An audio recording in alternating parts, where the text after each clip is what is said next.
는 오늘 우리가 함께 읽은 본문과 같이 한 사람이 100마리의 양을 가지고 있는데 그 중에 한 마리의 양을 잃어버렸다가 다시 되찾았을 때에 기뻐하는 모습의 비유이고요. 두 번째는 한 여인이 10드라크마를 가지고 있는데 그 중에 한 드라크마를 잃어버려서 그것을 찾기 위해 집에 등불을 켜고 온 집을 쓸며 그것을 결국은 이제 찾아냈어요. 찾아내서 기쁜 나머지 또 벗과 이웃들을 불러 함께 즐기는 그런 내용입니다. 그리고 마지막에 나오는 비유는 잘 알고 계시는 그 바로 탕자의 돌아온 아들에 대한 그 비유의 말씀입니다. 여러분이 이 세 가지 비유의 말씀을 잘 익히 알고 계시고 또 보고 알고 계신데 이 말씀이 진짜 합리적으로 이해가 되어지고 또 혹시 동의가 되어지시는지요? 저는 사실 이 말씀 잘 알고는 있지만 사실 계산으로 따져봤을 때 이해되지 않는 부분들이 참 많이 있다고 생각을 합니다. 먼저는 그 가치에 대한 계산을 따져보면요, 도저히 이해타산에 맞지 않는 그 내용이기 때문이죠. 세 가지 비유에 공통점이 몇 가지 있는데 그 중에 하나는 바로 잃어버린 양, 또 그 잃어버린 한 드라크마, 그 재산을 다 탕진하고 돌아온 그 아들을 맞이했던 그 아버지, 이 세 사람이 모두 다 벗과 이웃들을 불러서 그 잃어버린 것을 찾은 것에 대해서 기쁜 나머지 함께 즐기고 그 잔치를 벌인다라는 점입니다. 첫 번째 비유에 오늘 저희가 본문을 읽었던 그 말씀에 등장하는 그 사람 봤을 때 100마리라는 양을 가진 사람이에요. 꽤나 부유했던 사람이겠죠. 근데 사실 그 한 마리 잃어버린 양이 나머지 99마리의 그 양과 돈으로 따져서도 그렇고 그 가치를 비교해 봤을 때 이 99마리보다 이 한 마리가 더 귀하다라고 우리가 그렇게 쉽게 생각할 수 있을까요? 예를 들어서 이 본문이 100마리 양을 누가 가지고 있었는데 한 마리 양은 남고 99마리 양을 잃어버렸다가 다시 되찾았다, 이런 내용이라면 이 정도 잔치를 벌이고 즐거워하는 것은 가치가 있고 그 정도 돈을 쓰는 게 합당하다라고 여길지도 모르겠습니다.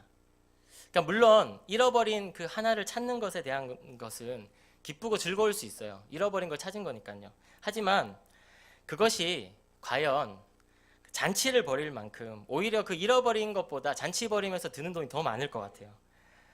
그 손해와 지출을 감수하면서까지 기뻐해야 할 이유가 있느냐는 것이죠. 두 번째 나오는 이 드라크마에 대한 비유도 마찬가지입니다. 이 한 드라크마라는 금액은 여러분 잘 알고 계시는 한 데나리온과 비슷한 가격인데 한 사람이 그 당시에 하루 열심히 일해서 벌 수 있는 그 일당 정도에 해당하는 가치가 있는 돈이었습니다. 오늘날 우리가 하루에 열심히 일해서 버는 돈이 한 10만 원 정도라고 가정을 한다면 100만 원 중에 10만 원을 이 여인이 잃어버린 것이죠. 물론 10만 원을 잃어버렸다가 찾은 것은 너무나 기쁜 일이지만 마찬가지로 이 두 번째 비유도 보니까 벗과 이웃을 불러 즐기는데 또 그 사용한 것이 나오는데 애써서 찾은 보람이 도대체 어디 있냐는 것이죠. 10만 원 그렇게 열심히 불을 켜고 바닥을 쓸고 찾았는데 그 돈을 결국은 먹고 마시는 데 다 써버렸어요. 아니면 사람들을 많이 불렀다면 더 큰 금액을 그 사람들과 즐기는 데 썼을지도 모를 일이죠. 마지막으로 등장하는 그 탕자 이야기는 물론 앞서 나온 양이나 동전 같은 그런 가치를 사람과 비교할 수는 없겠지만 그것도 그냥 사람이 아니라 아들이잖아요. 아들에 비할 바는 아니겠지만 그냥 잃어버렸다가 찾은 아들이 아니라 아버지의 재산을 가져다가 흥청망청 탕진해버리고 돌아온 아들을 위해서 가장 좋은 옷을 꺼내 입히고 가락지를 손에 끼우게 하고 살찐 송아지를 잡아서 그 잔치를 벌이는 게 정상적인 모습은 아니라고 저는 생각이 듭니다. 물론 아들이기 때문에 어떤 이유에서든지 아버지는 그 아들을 용납하고 용서하고 받아줄 수도 있었겠지만 그것이 모든 사람에게 그 자랑할 만큼 잔치를 벌일 만한 기쁜 일인가 하는 것이죠. 오늘날도 마찬가지겠지만 사실 유산이라는 것은, 아버지의 분깃을 내가 받는다라는 것은 그 아버지가 임종 직전이거나 돌아가신 후에 받을 수 있는 거예요. 근데 멀쩡히 건강하게 살아계신 아버지에게 나의 분깃을 달라는 거는 뭐 아버지가 죽기를 바라는 것까지는 아니라 할지라도 아들로서는 정말 해서는 안 될 그런 말이거든요. 그럼에도 그런 이야기를 하는 아들에게 아버지는 그 분깃을, 그 자신의 재산의 그 3분의 1을 나눠 주었어요. 근데 성경을 보니까 그 말씀 그대로 어떻게 이 뭐 돈을 가지고 자기가 어떻게 뭐 사업을 잘 해보려다가 실패한 것도 아니고 뭘 잘 해보려다가 망한 것도 아니고 허랑방탕하게 탕진하고 돌아왔다라고 이야기하고 있습니다. 아무리 아들이라 할지라도 그 사실이 창피해서 돌아온 아들을 쉬쉬하면서 사실 숨겨야 되는 것이 우리가 흔히 생각하는 방법이거나 아니면 이해될 수 있는 모습이 아닐까라는 것입니다. 오늘의 설교를 사실 이 본문의 말씀을 염두해 둔 것은 아니었지만 저는 사실 얼마 전 그 한 사건을 통해서 바로 이 누가복음에 나오는 잃어버린 한 마리 양에 대한 그 말씀을 하나님께서 새롭게 보게 하시고 또 묵상하게 하시는 그런 은혜가 있었습니다. 한 2, 3주 전이었던 것 같아요. 주일날 모든 예배를 이제 다 마치고 집으로 돌아가려고 저희 아내와 아들과 함께 교회 밖을 나섰습니다. 이제 주차를 교회 건물에서 조금 떨어진 곳에 하고 있어서 이제 세 식구가 저희 이제 로드프라자 쪽으로 엘리베이터를 타고 이렇게 내려와서 그 뒤에 보면 일방통행 도로가 있잖아요. 잠깐 걸었어요. 진짜 잠깐 길을 건너 잠깐 걸었는데 정말 몇 초가 안 된 사이에 저희 아들이 사라진 거예요. 고개를 잠깐 돌린 사이에 아이가 보이지 않아서 저희 아내한테 설이 어디 갔지? 이렇게 물어봤는데 그 저희 아내도 그 사라진 아들의 행방에 굉장히 당황하고 있는 것입니다.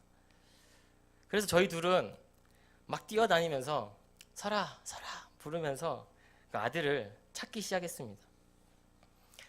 사실 그 주변에 내려와서 그 잠깐 길 건너는 동안에 어디 뭐 특별하게 숨거나 갈 곳이 없기 때문에 잠깐 길이 엇갈렸나? 뭐 생각하고 금방 찾겠지? 그런데 계속 이름을 부르고 찾아도 아들이 보이지 않으니까요. 눈앞이 막 컴컴해지면서 심장이 막 쿵쾅쿵쾅 뛰고 별의별 생각이 다 드는 거예요. 순간 길을 건너는데 이렇게 납치를 당했나? 뭐 이런 생각도 들고 오만 가지 생각이 다 들더라고요. 그렇게 몇 분을 막 찾아 헤매는데 모르는 번호로 저희 아내한테 전화가 왔어요. 전화를 받으니까 그 근처 바로 앞에 그 편의점에서 저희 아들이 엄마 핸드폰 번호를 외우고 있거든요. 그 번호를 얘기를 해서 그 사람이 전화를 해줘가지고 그 편의점에서 저희 아들을 찾을 수가 있었습니다. 그러니까 나중에 알고 봤더니 저희는 길을 건너자마자 차가 주차된 건물로 이렇게 들어갔는데 얘가 같이 들어와야 되는데 순간 다른 옆 건물로 들어간 거예요. 거기서부터 이제 길이 엇갈려가지고 그 건물도 제가 찾아봤는데 이렇게 돌면서 못 보고 못 찾고 이제 계속 엇갈렸던 거죠. 지나고 보니까 그 아들을 잃어버린 시간이요. 사실 5분이 됐을까요? 10분도 차이 안 되는 시간이었던 것 같아요. 근데 마치 그 순간은 모든 세상이 다 정지해버린 것과 같은 그런 마음과 당황스러움과 그런 것들로 아내도 저도 정신이 하나도 없을 지경이었습니다. 그리고 그날 돌아와서 이제 자려고 누웠는데 불현듯 바로 이 누가복음에 나오고 있는 예수님이 비유하셨던 잃어버린 한 마리 양에 대한 그 말씀이 떠올랐습니다. 제가 앞서서 이야기했듯이 내가 가진 소유의 일부 혹은 많은 것 중에 하나 이렇게 따져본다면 그 가치로 사실 이 100마리 중에 한 마리는 정말 이 사람에게 아무것도 아닐 수도 있겠지만 그 낮에 제가 잃어버렸던 아들을 생각하며 이 말씀을 떠올려 보니까 반대로 이 양을 잃어버린 이 한 사람이 그 한 마리의 양을 어떤 가치와 어떤 생각을 두고 사랑했는지에 대한 그 마음이 생각되어지는 거예요. 묵상이 되어지는 거예요. 사실 이 사람에게는 그 양이 그냥 100마리 중에 하나의 가치가 이런 것이 아니라 그 한 마리 한 마리의 모든 양이 세상 그 어떤 것과도 바꿀 수 없는 가치와 사랑이 담긴 존재가 아니었을까라는 그런 생각이 들기 시작했습니다. 바로 그 근거는 이 양을 잃어버렸을 때 이 사람이 취한 태도를 보면 충분히 알 수 있었습니다. 그 한 마리 양을 잃어버렸을 때 이 양의 주인은 바로 이 잃어버린 한 마리 그 양을 찾기 위해서 자신의 손을 걷어붙이고 그 양을 찾으려고 들로 산으로 뛰어다니며 찾아내기까지 돌아다녔다는 것이죠. 그 양이 아니더라도, 오늘 성경에 나오는 잃어버린 양이 아니더라도 그 100마리 중에 그 어떤 양을 잃어버렸더라도 이 사람은 아마 동일하게 그런 행동을 했을 것입니다. 그것은 바로 이 사람에게 이 한 마리의 양의 가치는 제가 제 아들을 생각할 때 사실 그 무엇과도 바꿀 수 없고 제 모든 것을 내어주더라도 바꾸지 않을 만한 그런 마음이 있는 것처럼 그 주인에게, 그 한 사람에게 여러 가지 중에 여러 마리의 양 중에 하나가 아닌 그 한 마리의 양이 얼마나 가치 있게 그 존재로서 여기고 있는가라는 것을 깨닫게 된 것입니다. 그러고 나서 다시 한번 이렇게 말씀을 보고 또 묵상하는 가운데 제 안에 정말 왜 이렇게 너무나도 사랑이 없고 참 제 마음이 완악한지에 대해서 알 수 있었습니다. 사실 예수님이 바로 이 세리와 죄인들과 이 함께하는 함께 식사를 하고 함께 이렇게 하는 것을 바리새인과 그 서기관들이 못마땅해 했거든요. 왜 저 사람은 저런 죄인들과 세리와 함께 하는가? 그들을 향해서 예수님께서 이 비유의 말씀을 주셨는데 왜 주셨는지를 알게 되었습니다. 저도 역시 하나님을 인격적으로 처음 만났을 때, 또 그 구원하심에 대한 은혜를 경험했을 때 그 감격으로 정말 나 같은 죄인도 하나님께서 사랑해 주시는군요 하면서 그 은혜가 너무 커서 오늘 본문에 나오고 있는 세리와 죄인과 같은 사람들의 모습이 마치 나와 같은 모습이라 생각을 하고 하나님의 그 사랑에 너무나도 감사했었는데, 오히려 신앙의 연수를 더해가면서 지금의 내 모습은 그와 반대되는 바리새인과 서기관들과 같은 모습으로 바뀌어져서 마치 내가 조금 더 일찍 예수를 믿은 것, 신앙생활을 한 것이 내 의인 것처럼, 또 무슨 특권인 것처럼 여기고, 또 교회 안에서든 교회 밖에서든 그것으로 사람들을 판단도 하고 정죄하며 하나님께서 처음 나에게 주셨던, 품으라 하셨던 그 마음과는 전혀 다른 생각과 마음을 품고 있는 제 자신을 돌아보게 되었습니다. 정말 나 같은 사람도 했던 이런 고백이 나중에는 나 정도는 돼야지 라는 생각으로, 교만으로 바뀌기도 하고, 하나님의 관심이 아니라 내 기준으로 하나님과 함께 할 만한 사람, 그러지 못할 사람들을 구분짓기도 하고 판단하며 그런 교만한 자리에 있게 되는 저를 알게 되었습니다. 혹시 말씀 통해서 저와 같은 찔림이 계신 분이 이 안에도 있다면 우리 스스로가 오늘 그 바리새인과 서기관과 같은 모습이 아닌지 한번 말씀에 비춰 돌아봤으면 좋겠습니다. 하나님을 사랑한다는 그 마음이 잘못되게 앞서서 오히려 정말 하나님이 필요한 사람에게 그 복음의 메시지가 접근도 못하도록 가로막고 있는 사람이 나는 아닌지 함께 돌아봤으면 좋겠습니다. 혹시 내 주변에 저 사람은 차라리 예수를 몰랐으면 좋겠어 라고 할 만큼 복음을 전하기조차 꺼려지는 그런 사람들은 여러분 주변에 있진 않으신지요? 오늘 바로 그런 사람들과 함께하며 그들을 영접하고 음식을 나누신 이가 예수 그리스도란 사실을 꼭 기억하셨으면 좋겠습니다. 어쩌면 여러분 주변에는 이미 하나님께서 이런 영혼들을 많이 붙여주셨는 줄도 모르겠습니다. 내 안에 바리새인과 서기관과 같은 그런 완악함으로 그들을 경건하지 못한 자로 여기고 하나님께서 그들에게 복의 통로가 되어서 복음을 전하는 자리로 나를 인도해 주셨는데 오히려 내가 그 통로를 막고 있는 자는 아닌지 오늘 말씀을 비춰서 우리 자신을 볼 수 있었으면 좋겠습니다. 그 한 영혼의 대상은요, 어쩌면 정말 나와 가까이 있는 사람일지도 모르겠습니다. 저는 신학생이 되고 나서요, 하나님 앞에 너무나 기쁘고 감사한 생활을 대학 생활 가운데 보냈습니다.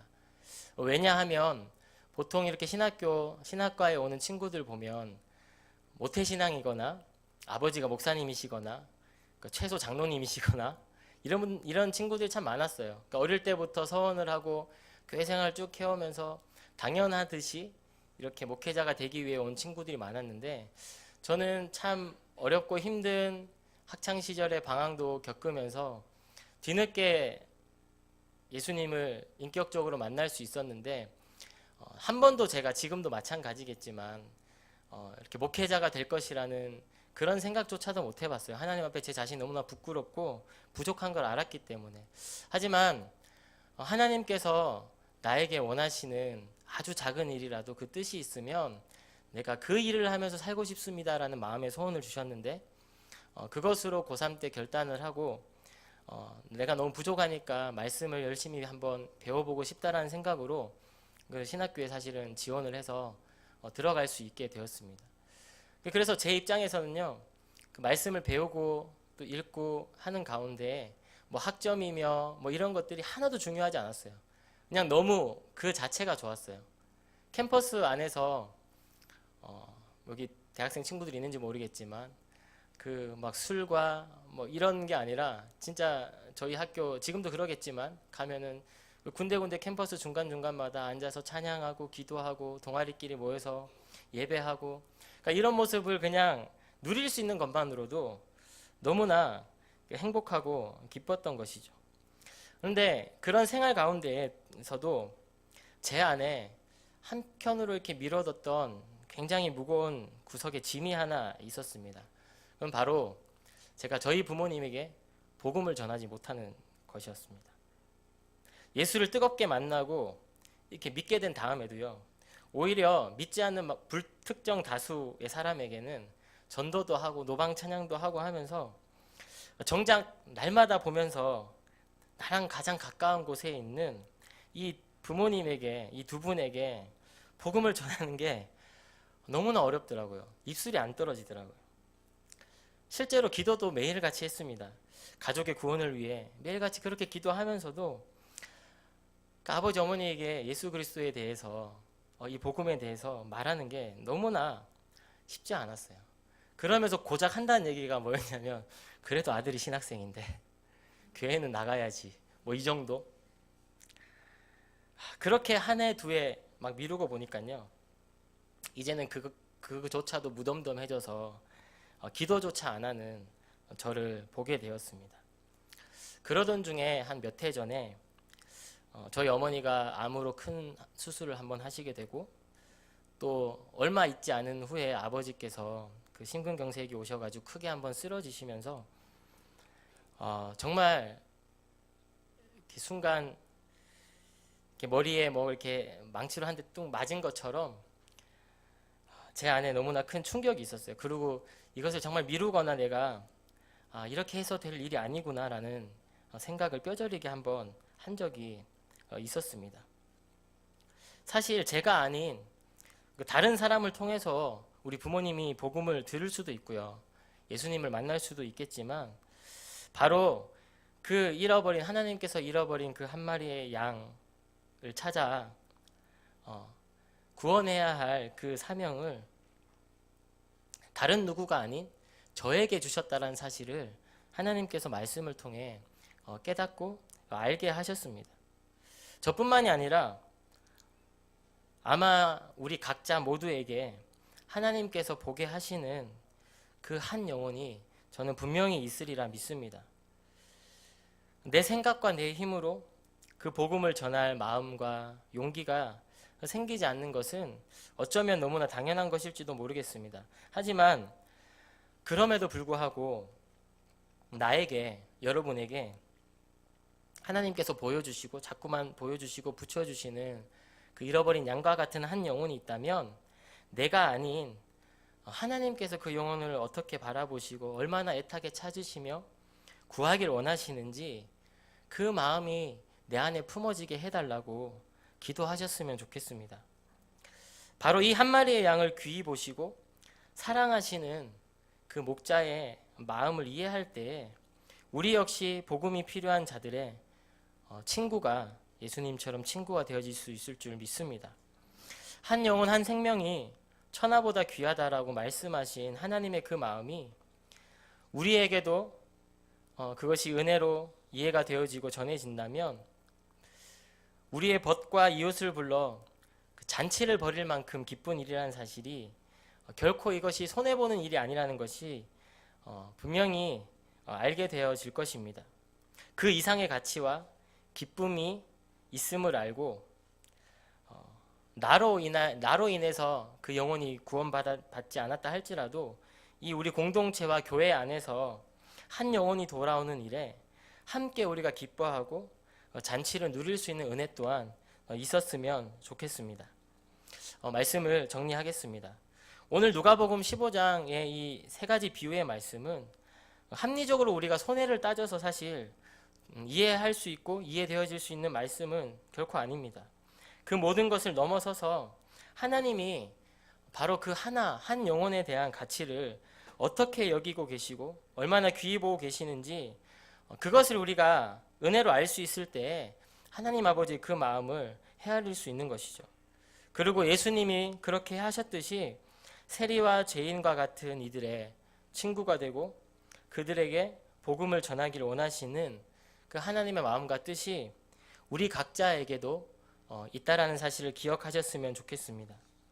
하나님께서 보이시고 또 말씀하셨음에도 불구하고 내 스스로가 바리새인처럼 또 혹은 서기관처럼 그 영혼들을 멀리하고 외면하고 있지는 않는지 여러분 가까이 주변에서부터 하나님께서 보게 하시는 그 품게 하시는 영혼이 어떤 사람인지 한번 돌아보셨으면 좋겠습니다. 그리고 마지막 탕자의 비유에서 그 등장했던 그 두 아들 중 그 큰 아들의 섭섭함, 우리가 물론 이해하고 또 인간적으로는 그럴 수 있다라고 생각할 수 있겠지만 바로 이 큰 아들의 그 동생이 돌아왔을 때 기뻐하지 못함은 바로 그 동생이 어떤 죄를 저질렀고 재산을 탕진했고 이것이 아니라 아버지만큼 그 아들에 대한 그 존재 자체에 대한 그 귀함을